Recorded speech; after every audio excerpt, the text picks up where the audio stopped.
এই লোভনীয় জিনিসটা মটরশুঁটি কিংবা ছোলার ডালের নয়, করেছি আমি মটর কড়াইয়ের ডালের। কী করে করেছি দেখুন চলুন। এই যে শুকনো লঙ্কা, দালচিনি, এলাচ, জিরে, মৌরির একটা শুকনো মশলা তৈরি করে আমি ঠান্ডা করতে রেখে দিয়েছি, ওটা শিলে গুঁড়িয়ে নেবো। আর আমি মটর কড়াই যে ডাল হয় সেই ডাল 1 কাপ ভিজিয়ে তারপরে কুকারে সিটি দিয়েছি 4-5টা, তার সাথে লঙ্কা আর একটু লবণ দিয়ে দিয়েছিলাম, কাঁচা লঙ্কা দিয়েছিলাম। হঠাৎই কারেন্ট চলে যাওয়াতে শিলেতে সব বাড়তে হলো, মেশিন আর চালাতে পারলাম না, একটু অসুবিধা হয়েছে, লাইটেরও অসুবিধা হয়েছে, আমারও অসুবিধা হয়েছে।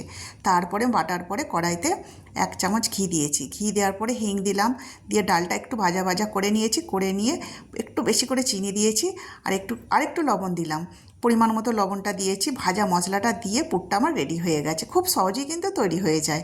এই দেখুন আমার এদিকে ময়দাও মাখা হয়ে গেছে ময়ন দিয়ে।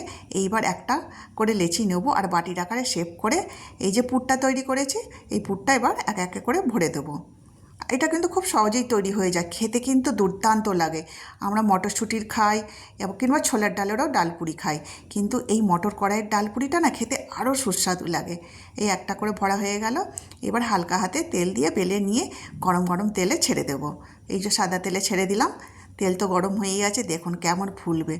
ময়দাটা আমার মেয়ে মেখেছে, তার জন্য এত সুন্দর ফুলেছে, ভালো করে মেখেছে।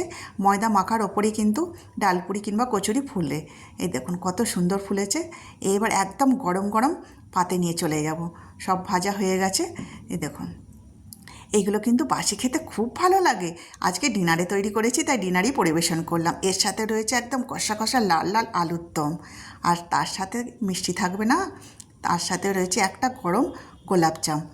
এই দেখুন আমার ডিনার রেডি হয়ে গেছে। এবার দেখে কার কার লোভ ধরছে বলুন, একটা আবার ছিঁড়ে দেখাই।